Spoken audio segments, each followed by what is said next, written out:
제가 얼마 전에 창작 동화 한 권을 읽었습니다. 동화책의 제목이 긴긴 밤이라는 제목의 동화인데요.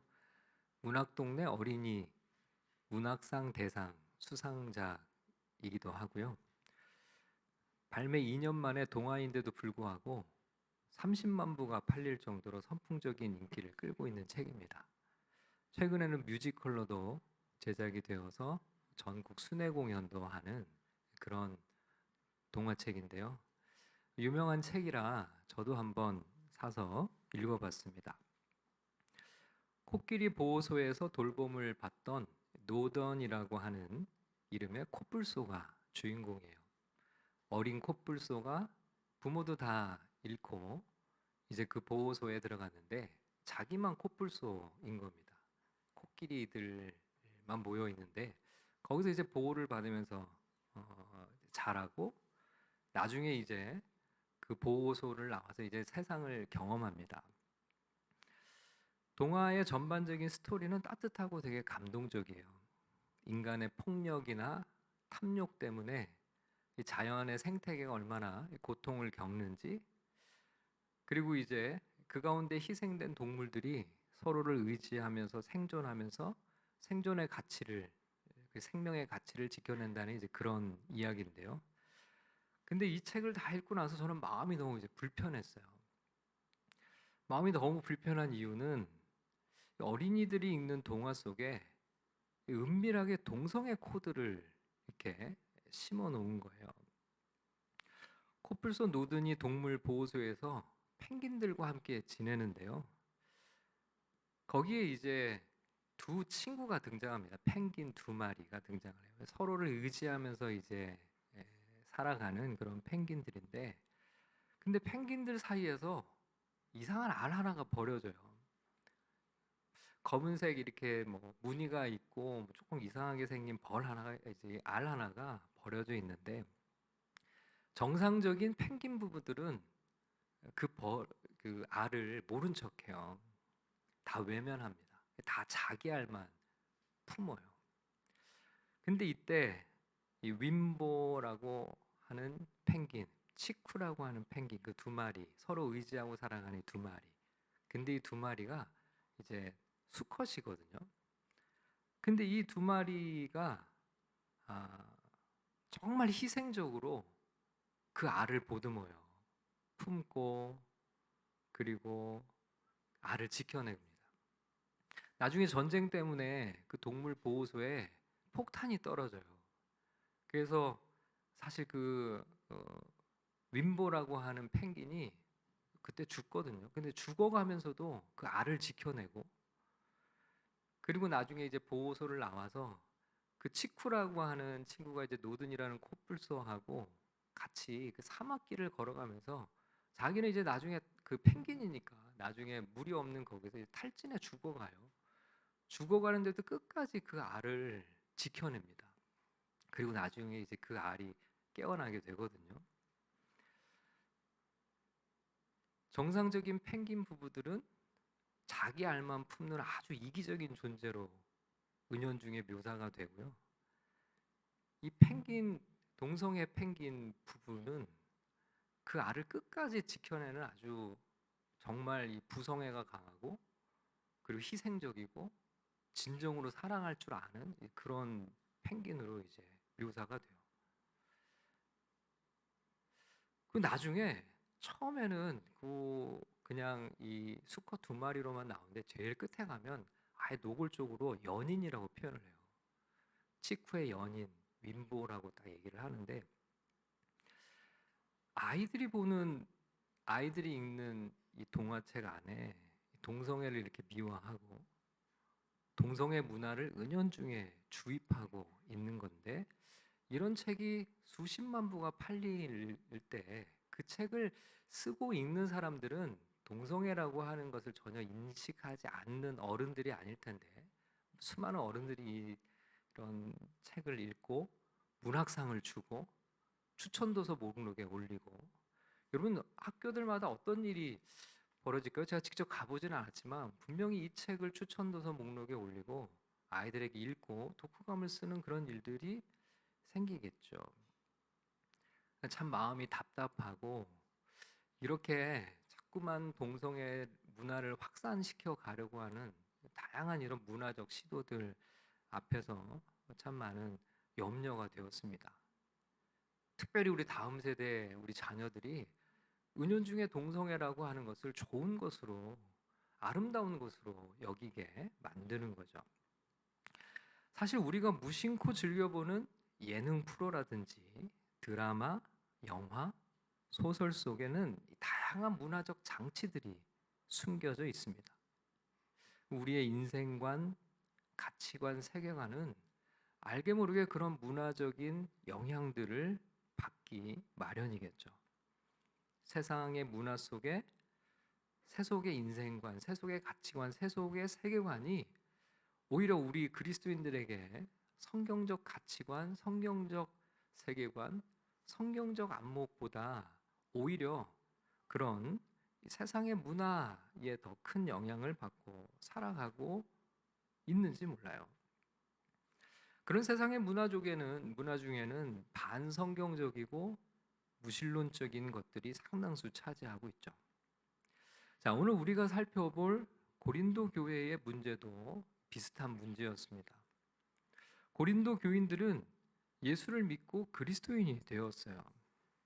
그러나 이들의 삶은 여전히 고린도의 문란한 성문화에 젖어 있었습니다. 예수를 믿고 하나님의 자녀가 되었지만 그들의 세계관과 가치관은 여전히 세상적인 것에 영향을 고스란히 받고 있었어요. 자, 12절 말씀을 우리 다 같이 한번 읽어보겠습니다. 시작. 모든 것이 내게 가하나 다 유익한 것이 아니요 모든 것이 내게 가하나 내가 무엇이든지 얽매이지 아니하리라. 바울은 고린도 교회 자유주의자들의 표를 그대로 가져오는데요. 이 고린도 교회 자유주의자들의 표는 사실 이 고린도 문화의 표어이기도 했습니다. 그 표어는 내게는 모든 것이 가능하다. 내게는 모든 것이 합법적이다. 모든 것은 다 내 자유다. 라고 하는 그런 가치관이었습니다. 여러분, 이 당시 고린도에는 엄청난 규모의 이방 신전들이 있었는데요. 그 중에 가장 대표적인 것이 아프로디테 신전이었어요. 아프로디테는 여신인데요. 이 신전에는 성창이 자리 잡고 있었습니다. 여러분, 이런 그 우상의 신전 안에서는 이방 제의 속에 성적인 요소들이 상당히 많이 들어가 있거든요. 예배가 그런 성문화와 결합이 되어 있어요. 이 아프로디테의 신전 안에는 성창이 자리 잡고 있었는데 그 규모가 어마어마해요. 1000여 명의 여사제들이 이제 그 안에서 활동을 하는데요. 말이 사제지 사제는 공식적인 창기들이었습니다. 그리고 그 창기들은 곳곳에서 잡혀온 팔려온 성노예들이었습니다. 고린도에서는 그런 신전에 가서 그런 창기들을 돈으로 사는 것이 전혀 불법이 아니었어요. 다 합법적인 일들이었습니다. 합법적으로 행해지는 일들이었어요. 이런 일을 행하든지 말든지 그것은 개인의 자유의 영역이고 선택의 자유처럼 여겨지는 문화가 있었던 겁니다. 그 당시 고린도 문화 안에서는 아무런 문제가 되지 않는 일들이었습니다. 합법적이고 허용되어 있었고 무엇을 선택할지는 개인의 이제 자유자 권리라는 거죠. 고린도 교인들 중에도 그런 가치관을 신앙의 영역 안에까지 들고 들어와 있는 이들이 있었어요. 이런 이들에게 바울은 우리 그리스도인들이 따라야 할 중요한 기준을 제시합니다. 개인의 자유, 합법적이니까 무엇이든지 해도 된다는 것이 아니라 우리 그리스도인들에게는 합법적이고 허용이 되고 개인의 자유라고 하더라도 더 중요한 것이 있다. 그게 뭐냐면 믿음의 덕을 세우는데 유익한가, 교회 공동체를 세우는데 유익한가를 생각하라는 거예요. 여러분, 어떤 그리스도인들은 난 술 문제에서 자유로워. 술 마신다고 지옥에 가는 것도 아니고, 술 마시는 것이 불법도 아니고, 얼마든지 난 자유해. 그 뭐 개인의 선택이지. 바울은요, 너의 자유를 주장하는 것을 넘어서 그것이 믿음의 덕을 세우는데 유익한가를 생각하라는 거예요. 술을 마시고 안 마시는 것이 너의 자유냐, 너의 권리냐를 생각하기 이전에 그것이 하나님 나라의 하나님의 영광에 유익한가를 생각하라는 거예요. 교회 공동체를 세우는 일에 유익한가를 생각하라는 거죠. 아프리카의 목회자들이 한국을 방문한 적이 있었어요. 이들이 한 사람씩 앞에 나와서 자기를 소개하는데 한결같이 자신은 아내가 한 명이 있다는 것을 강조했어요. 여러분, 우리 문화에서는 아내가 한 명이지 그럼 두 명인가? 이런 생각을 할 수 있죠. 근데 그들은 아내가 한 명이 있다는 것을 대단한 자부심처럼 여기면서 아주 자랑스럽게 그렇게 자기를 소개했습니다. 그렇게 말하는 이유가 있죠. 그 나라에서는 일부 다처제가 공식적으로 법적으로 허용이 되는 나라예요. 그리고 거의 제대로 된 남자라면 여러 명의 아내를 두고 사는 것이 자랑스러운 일이고, 오히려 많은 아내를 거느리고 있는 것이 곧 성공의 척도처럼 그렇게 여겨지는 거죠. 여러 사람들의 부러움을 사는 그런 일들이라는 거예요. 그런데 목회자들이 그곳에서 일부 일처제를 하는 것은 이유가 뭘까요? 여러 명의 아내를 거느리는 것이 허용이 되는 문화이고 법적으로 아무 문제가 없고 개인의 선택이고 자유예요.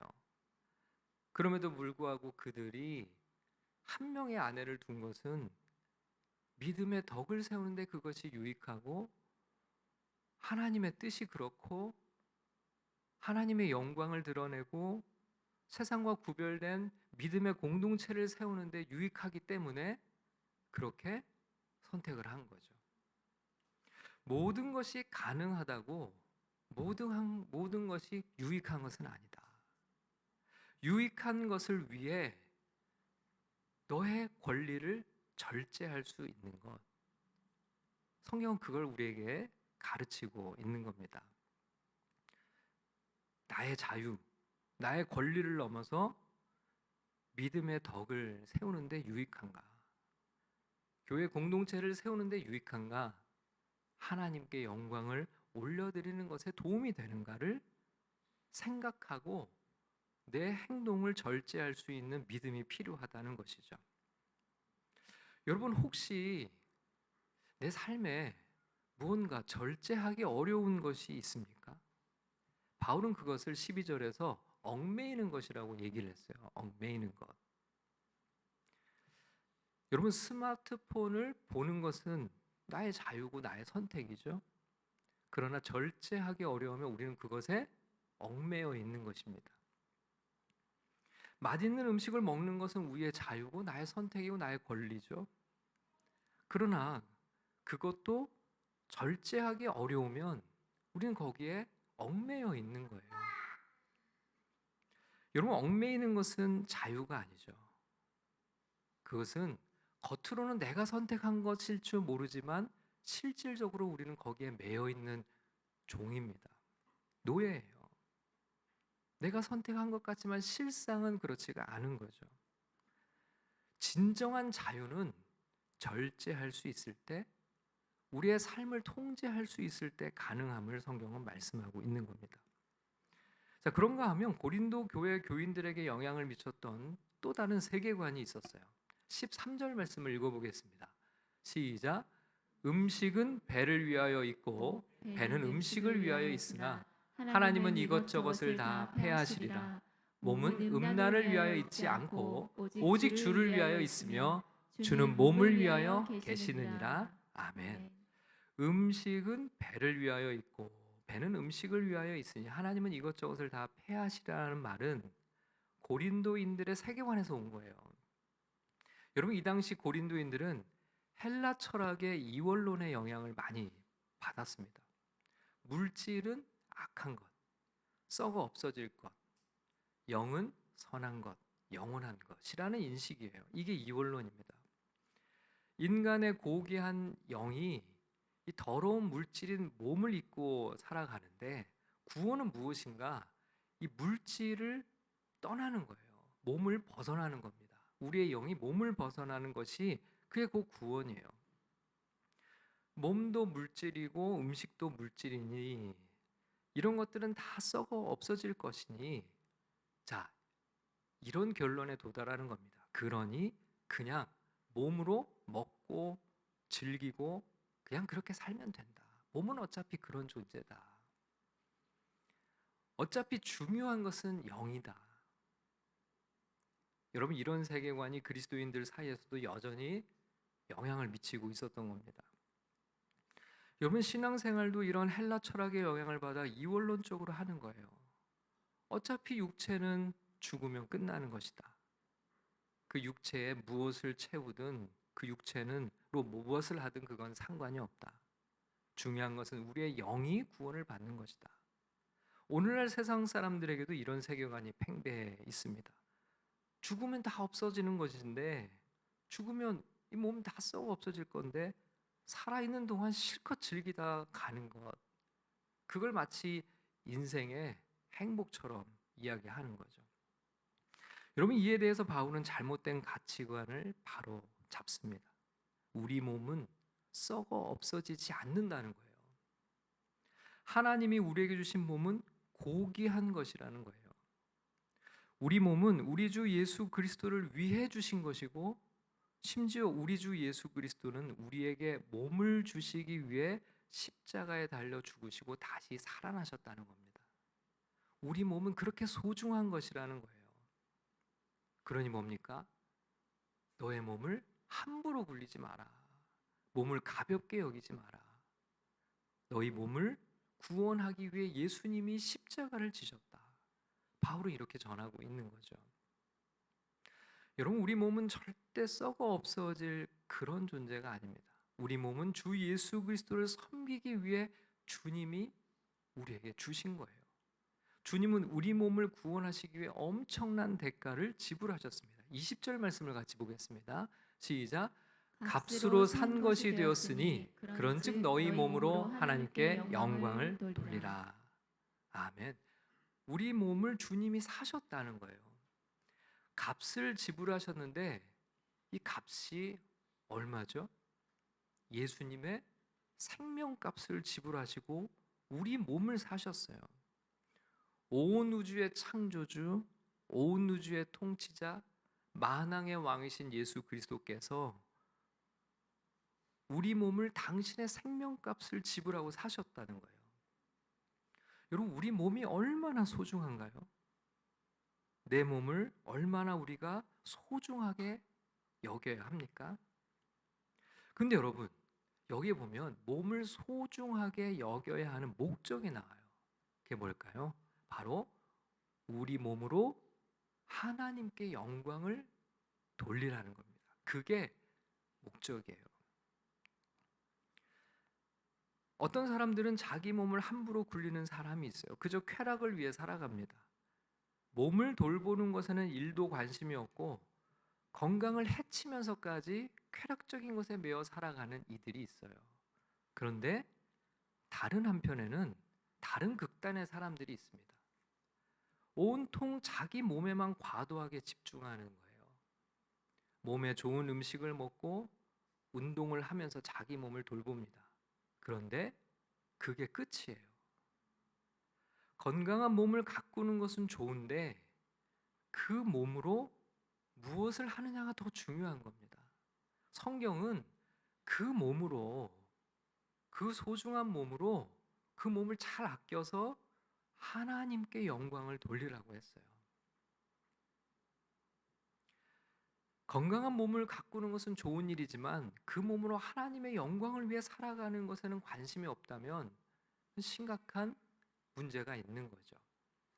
여러분, 건강한 몸을 가꾸는 것은 수단이지 목적이 아니에요. 근데 온통 건강한 몸을 가꾸는 것이 인생의 목적이 되어버린 사람들이 있습니다. 건강을 해치면서까지 쾌락을 좇는 사람이나 건강을 극도로 아끼지만 하나님의 영광을 위해 살아가지 않는 것은 사실 둘 다 하나님의 목적에서 거리가 멀기 때문에 똑같은 거예요. 하나님께서는 너희 몸으로 하나님께 영광을 돌리라고 하셨습니다. 여러분, 이것이 우리 인생의 목적이에요. 여러분, 가장 의미 있고 가장 아름다운 것은 목적에 맞게 쓰일 때입니다. 여러분, 우리 몸이 그러면 언제가 가장 아름다울까요? 우리 몸이 살아있는 이 목적에 가장 맞게 쓰일 때, 그때가 우리 몸이 가장 아름다울 때예요. 너희 몸으로 하나님께 영광을 돌리라고 하셨습니다. 이게 우리의 몸의 목적이에요. 우리 몸을 하나님께 영광을 돌릴 때 가장 아름답습니다. 우리 몸으로 하나님께 영광을 돌릴 때 우리는 가장 의미 있는 삶을 살고 있는 거예요. 우리 몸으로 하나님께 영광을 돌릴 때 우리는 가장 행복한 인생이 되는 겁니다. 우리 몸으로 하나님을 예배할 때, 우리 몸으로 하나님 앞에 찬양할 때, 우리 몸으로 하나님 앞에 엎드려 기도할 때, 우리 몸으로 주님의 교회와 성도들을 섬길 때, 우리 몸으로 가족들을 사랑하고 섬길 때, 우리 몸으로 이웃을 사랑하고 섬길 때, 그때 우리는 우리 몸으로 하나님께 영광을 돌리게 돼요.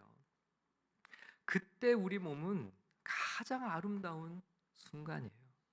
그때 우리 몸이 가장 행복한 순간입니다.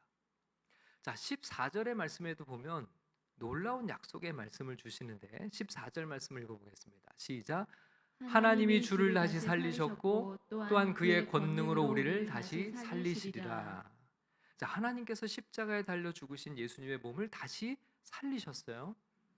그리고 또한 그의 권능으로, 예수님을 살리신 그 부활의 권능으로 우리 몸도 다시 살리실 것이다, 이렇게 말씀하는 구절인데요. 이 구절에서 살리다라고 하는 동사가 일으키다라고 하는 동사로도 의미가 해석이 가능합니다. 이 동사를 일으키다로 해석하면 이런 의미가 돼요. 하나님께서 주를 높은 자리에 앉혀 중요한 일을 맡기셨다. 또한 그의 권능으로 우리 몸도 높은 자리에 앉혀 중요한 일을 맡기실 것이다. 그러니까 우리를 위해 다시 살리실 것인데, 그 이유는 그렇게 다시 살린 우리를 통해 우리 몸을 귀하게 사용하실 거라는 약속의 말씀입니다. 여러분, 하나님은 우리 몸을 다시 살리셔서 귀하게 사용하실 것을 말씀하고 있어요. 여러분, 우리는 다 귀한 몸들입니다. 우리 옆에 사람에게 귀한 몸이십니다 이렇게 한번 인사할까요? 귀한 몸이십니다. 여러분, 내 몸을 바라볼 때 우리 장차 우리 몸이 어떻게 쓰이게 될지를 약속의 말씀으로 볼 수 있어야 돼요. 여러분, 우리는 이 귀한 몸을 함부로 사용하면 안 돼요. 예수님께서 생명값으로 사시고 앞으로 귀하게 사용하실 주님의 몸입니다. 더군다나 우리 몸은 성령 하나님이 거하실 처소 성전이라도 이라고 말씀하시는데요. 19절 말씀을 읽겠습니다. 시작. 너희 몸은 너희가 하나님께로부터 받은 바 너희 가운데 계신 성령의 전인 줄을 알지 못하느냐. 너희는 너희 자신의 것이 아니라. 여러분, 진짜 신비한 것이 바로 여기 있습니다. 하나님이 우리 몸 안에 거하신다는 겁니다. 여러분, 오늘날 예루살렘에는 더 이상 성전이 없습니다. 그러나 그 성전이 지금 여기 있습니다.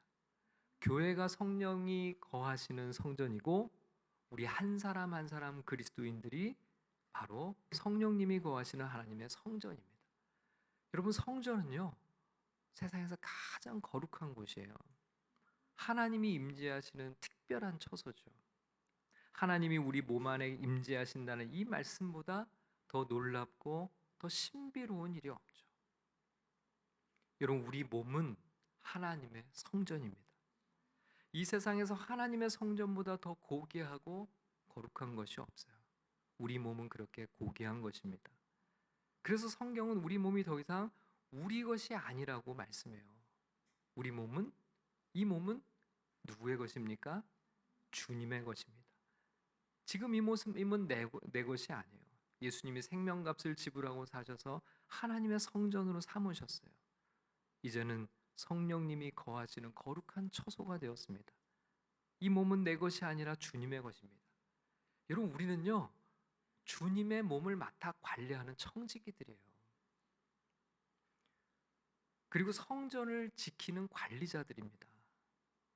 성전을 거룩하게 가꾸고 성전의 문을 잘 지켜서 더러운 것들이 들어오지 못하게 하고 성전을 깨끗하게 관리하는 것. 우리 몸으로 하나님을 예배하고 하나님의 영광이 비칠 세상에 비추며 그렇게 하나님께 영광을 돌리는 삶.